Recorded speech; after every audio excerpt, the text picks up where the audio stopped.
जब बंदा advance as में चला जाता है और उस चलने फिरने से माजूर हो जाता है तो फिर हम उसके लिए सर्जरी करते हैं और उसमें पेशेंट चलना शुरू हो जाता है।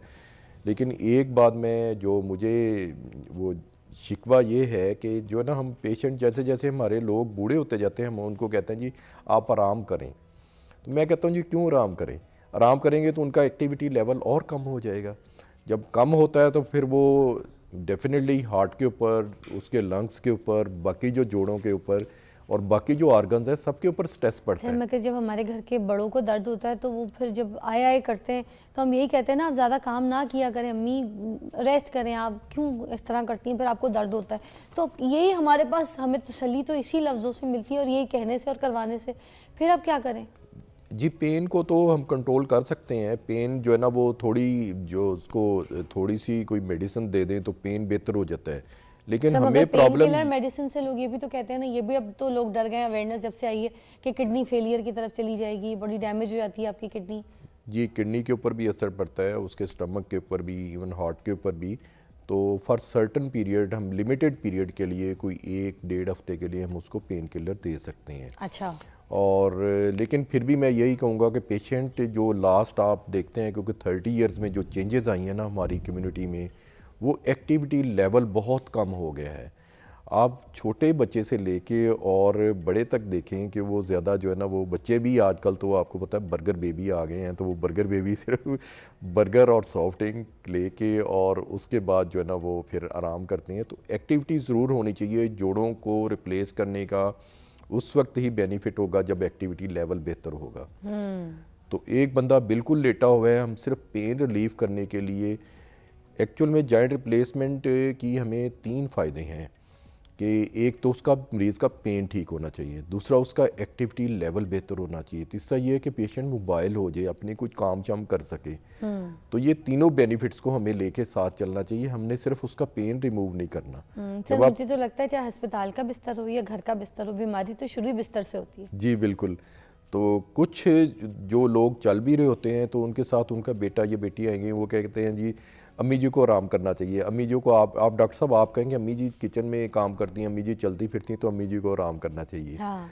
तो मेरा ख्याल है कि उनको उनकी एक्टिविटी होना बहुत ज़्यादा ज़रूरी है, ताकि मोबिलिटी जॉइंट की होनी चाहिए और उसके मसल्स काम करने चाहिए।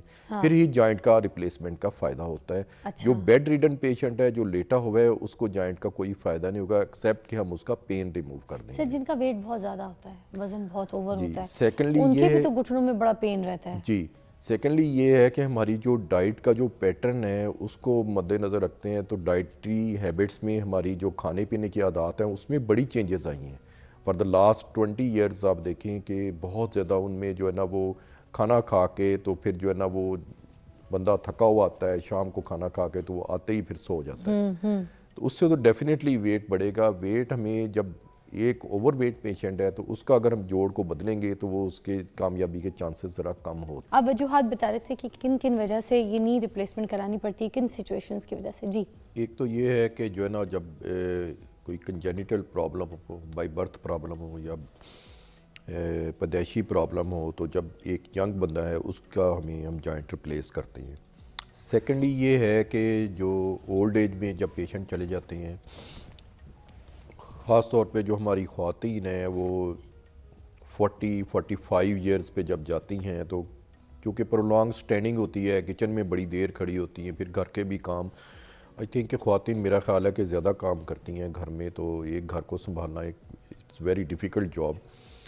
तो ये होल टाइम जॉब है, उससे उनके बेचारियों के ना घुटने ख़राब हो जाते हैं। ज़्यादा तो देर जैसे खड़े ही, रहने से भी हाँ घुटने जी, खराब होते हैं?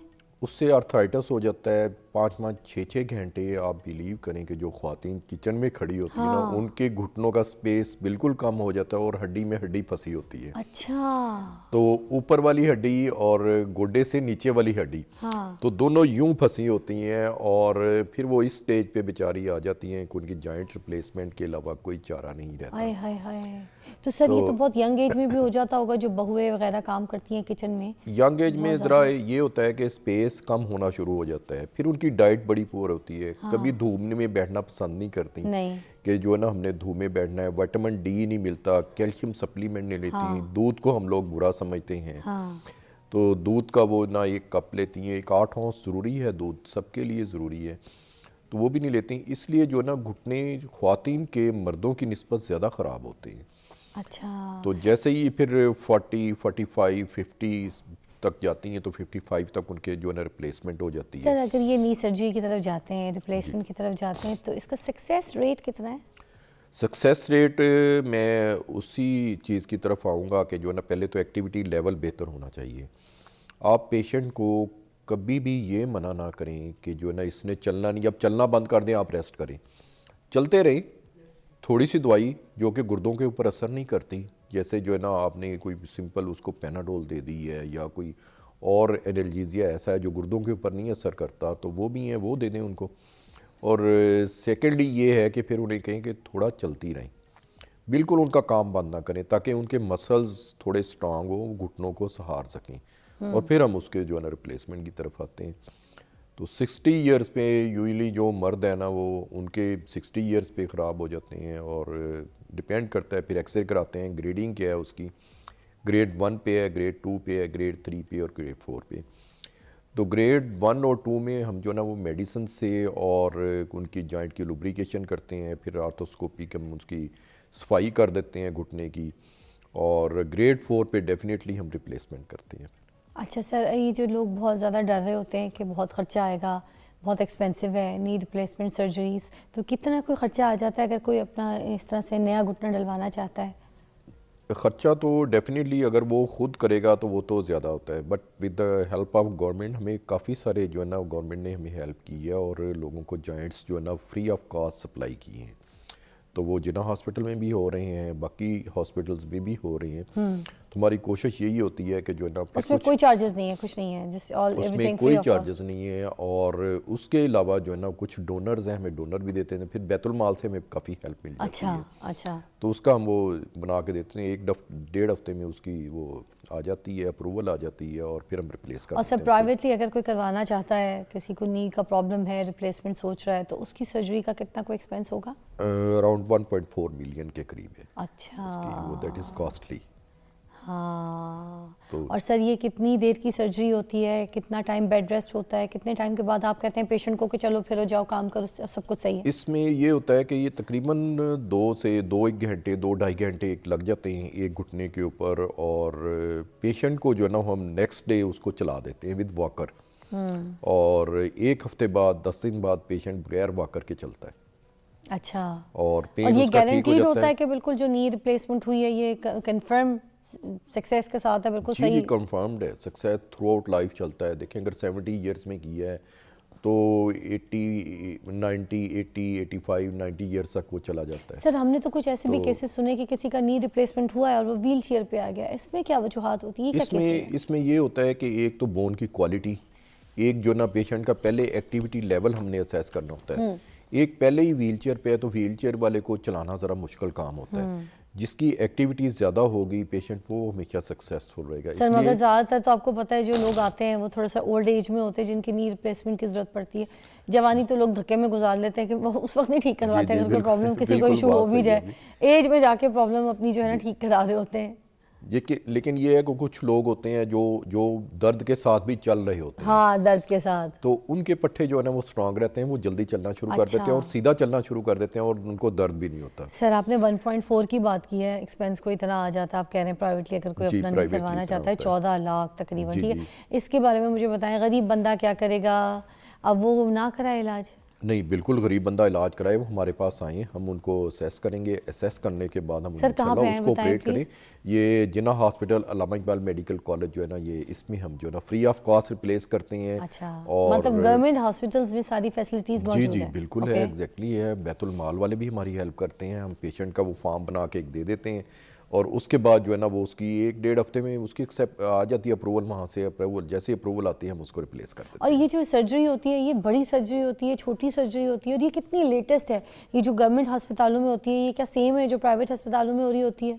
सबसे मैं कहता हूँ कि सबसे जो अच्छे हॉस्पिटल्स हैं ना इस वक्त भी, किसी को की इमरजेंसी है, किसी का कोई प्रॉब्लम है, सबसे अच्छा आपको ट्रीटमेंट गवर्नमेंट हॉस्पिटल में मिलता है। मैंने अपने एक्सपीरियंस में इतने अच्छे थिएटर्स कहीं नहीं देखे, सर्विसेज में, म्यू में, मैं जनरल हॉस्पिटल में रहा हूँ, फिर जिन्ना में मैं अब हूँ, स्टेट ऑफ आर्ट थिएटर हैं। ऐसे तो हम जो है ना वो एक्सपेक्ट ही नहीं कर सकते कि जो प्राइवेट लोगों के पास हैं, प्राइवेट हॉस्पिटल्स में इतने अच्छे थिएटर्स, इतनी मैन पावर और इतने जो है ना वो एक्सपर्ट डॉक्टर्स हैं कि जो है ना वो प्राइवेट हॉस्पिटल में नहीं है बिल्कुल। सर ये तो मैं भी हमेशा कहती हूँ कि अमीर और गरीब हो, अगर अपनी ज़िंदगी चाहते हैं ना और सही इलाज चाहते हैं तो आप गवर्नमेंट हॉस्पिटल्स में ही जाके इलाज कराया करें। बड़े से बड़ा सर्जन जो है वहाँ पे खुद सुपरविजन के लिए आता है, खुद देखता है, उसकी अटेंशन बहुत ज़्यादा होती है, बहुत सारे लोग देखने वाले होते हैं, तो एक अच्छा ट्रीटमेंट होता है। हमारे पास जंग से कॉल है ना?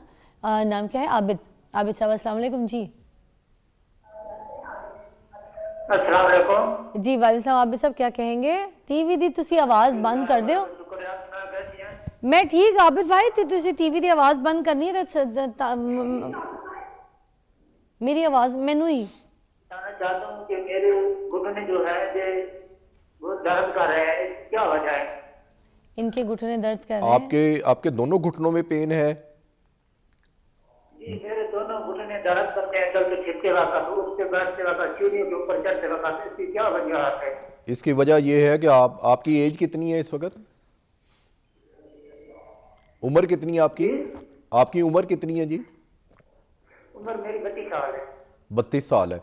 तो 32 साल में तो इतने घुटने नहीं दर्द करने चाहिए। आप अपने एक्सरेज खड़े होके आप करवाएं, सामने से और साइड से।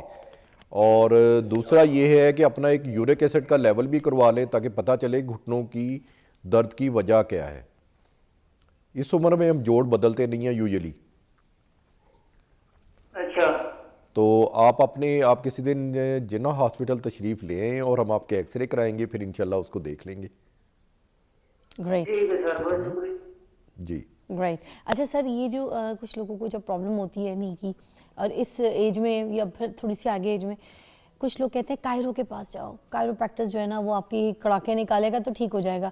कुछ लोग कहते हैं आप फिजियोथेरेपिस्ट के पास जाएं, ठीक है, वो आप उसके पास जाएंगे, और फिजियो वाले भी जी, कहते जी। हैं, आपको पता है, फिर आप फिजियो वाले कहते हैं फिजियो करवाएं, सर्जन के पास जाओ, सर्जन कहता है कि सर्जरी करा लें। जी। तो हम कराएं क्या? हमें कैसे पता चलेगा कि हमने कराना क्या है, एक्चुअल प्रॉब्लम क्या है? एक्चुअल प्रॉब्लम ये है कि हमने देखें फिजियोथेरेपी तो उसकी करानी ही करानी है, वो ऑपरेशन से पहले या ऑपरेशन के बाद। अब उसकी हमने जो असेस करना होता है, उसकी एज को असेस करना होता है, उसका एक्टिविटी लेवल देखना है, उसके घुटनों के एक्सरे कराने हैं, फिर उसकी ग्रेडिंग करते हैं। यूजली जो घुटने रिप्लेस करते हैं वो अराउंड 60-65 की एज में मैं जाकर रिप्लेस करता हूँ। अच्छा। फिर उसके जब आप एक्सरे कराते हैं, एक्सरे से पता चल जाएगा कि जो है ना वो उसकी किस स्टेज के ऊपर डिजीज़ है। अगर तो स्टेज 1 और स्टेज 2 है तो हम उसको 1 हफ्ते के लिए पेन किलर देते हैं, फिर पेन किलर्स उसके बंद कर देते हैं। हम बंद करने के बाद उसको सिंपल सी मेडिसिन देते हैं, उसका calcium level, vitamin D level, इनको हम बेहतर करते हैं। और अगर ग्रेड 1 और ग्रेड 2 है तो फिर उसमें जेल वाले, जो जेल आर्टिफिशियल होती है, वो हम इंजेक्ट करते हैं, उससे वो ठीक हो जाते हैं।